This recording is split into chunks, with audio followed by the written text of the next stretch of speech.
एक आदमी जो दुनिया के सबसे बड़े डायमंड डिज़ाइनर्स में से एक था, जिसके ज्वेल्स हॉलीवुड स्टार्स पहनते थे, जिस पर फोर्ब्स ने लिखा था, उसने इंडिया के एक सरकारी बैंक से सिर्फ कागज़ों के दम पर 13,000 करोड़ से भी ज़्यादा लूट लिए।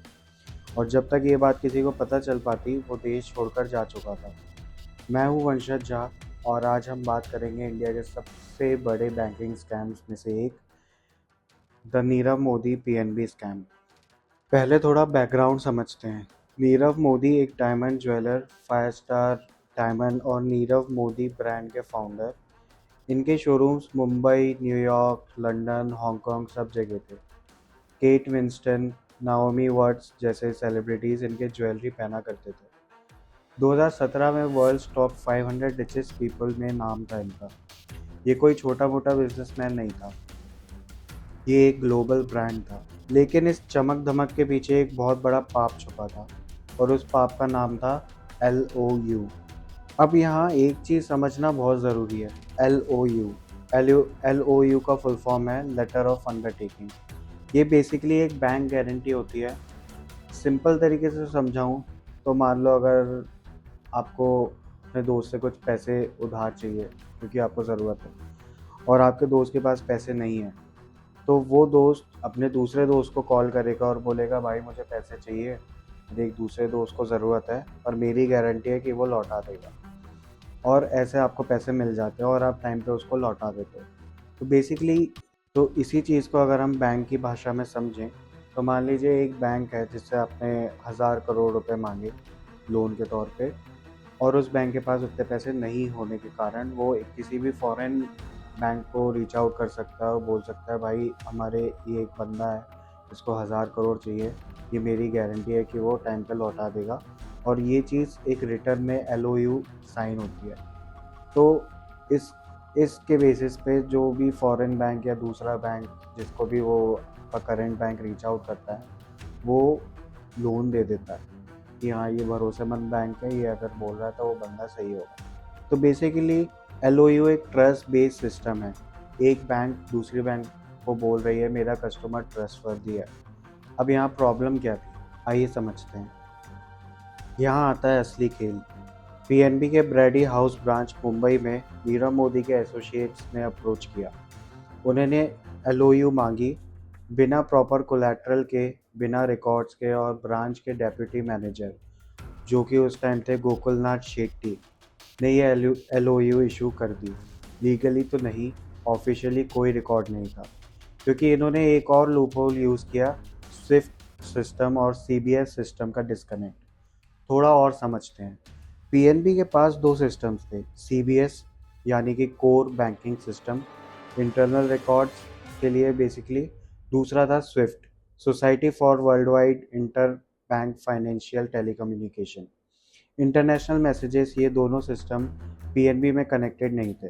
मतलब जब स्विफ्ट पर LOU भेजी गई, CBS में कोई एंट्री ही नहीं हुई, कोई रिकॉर्ड नहीं, कोई अलर्ट नहीं, कोई चेक नहीं।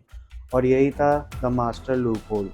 2011 से 2018 तक 7 सालों में फ्रॉडुलेंट LOUs इश्यूज होती रही। हर बार नया लोन, पुराने लोन के लिए नया लोन, रोल ओवर पे रोल ओवर, और रकम बढ़ गई 13,578 करोड़ से भी ज़्यादा। एक ब्रांच, एक करप्ट ऑफिसर, एक टेक्निकल गैप और इतना बड़ा स्कैम। अब बात आती है, आखिर लूपहोल्स क्या थे। लूपहोल फर्स्ट, स्विफ्ट और CBS का इंटीग्रेशन ना होना। दोनों सिस्टम्स अलग अलग काम कर रहे थे, कोई क्रॉस चेक नहीं। Loophole 2, internal audit failure. 7 साल तक किसी भी ऑडिटर ने ये LOUs नोटिस नहीं किए, या नोटिस किया और चुप रहे। ये भी एक थ्योरी है। लूपहोल 3, कोलैटरल चेक नहीं। नॉर्मल प्रोसेस में LOU इशू करने से पहले कोलैटरल लेना ज़रूरी होता है, यहाँ कुछ नहीं लिया गया। Loophole 4, human corruption. Gokulnath Shetty जो ये LOUs इशू कर रहा था, वो रिटायर होने वाला था, और LHD उसने इस पीरियड में रिश्वत ली। लूपहोल 5, टॉप मैनेजमेंट ब्लाइंड आई। इतना बड़ा फ्रॉड क्या सच में किसी को पता नहीं था? CBI और ED इन्वेस्टिगेशन में काफ़ी सवालों के जवाब आज भी ढूंढे जा रहे हैं।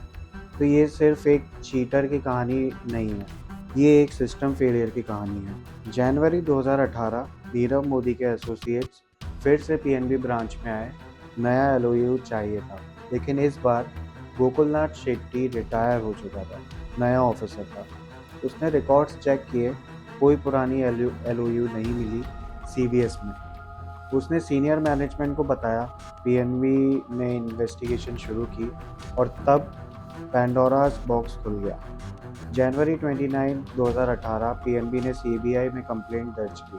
फरवरी 2018 ये न्यूज़ बाहर आई और नीरव मोदी वो जनवरी 1, 2018 को ही, यानी कंप्लेंट से पहले, इंडिया छोड़ चुका था परिवार समेत। लंदन में पकड़ा गया 2019 में।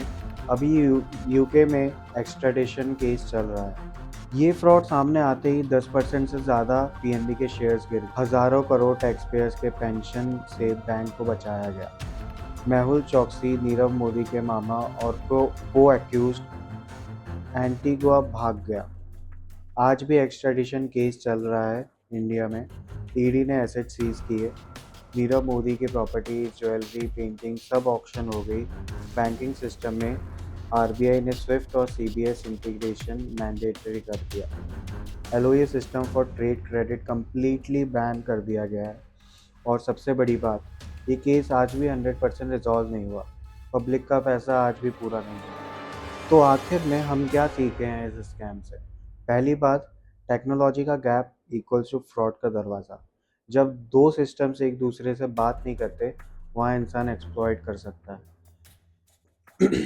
दूसरी बात, ऑडिट सिर्फ कागज़ों पर नहीं होना चाहिए, रियल चेक्स, रियल अकाउंटेबिलिटी। तीसरी बात, ट्रस्ट बेस्ड सिस्टम्स में एक करप्ट इंसान पूरी चेन तोड़ सकता है। और चौथी, सबसे इम्पोर्टेंट, बड़ी ब्रांड, बड़ा नाम, बड़ा शोरूम, ये सब गारंटी नहीं है कि सामने वाला हॉनेस्ट है। ये सिर्फ नीरव मोदी की कहानी नहीं है, ये इंडिया के बैंकिंग सिस्टम की एक ब्रूटल रियलिटी चेक थी। अगर ये वीडियो इन्फॉर्मेटिव लगी तो लाइक करो, शेयर करो और कमेंट में बताओ आपके क्या सवाल है इस स्कैम के बारे में। मैं हूँ वंशज झा। अगली वीडियो में मिलते हैं। तब तक सोचते रहना।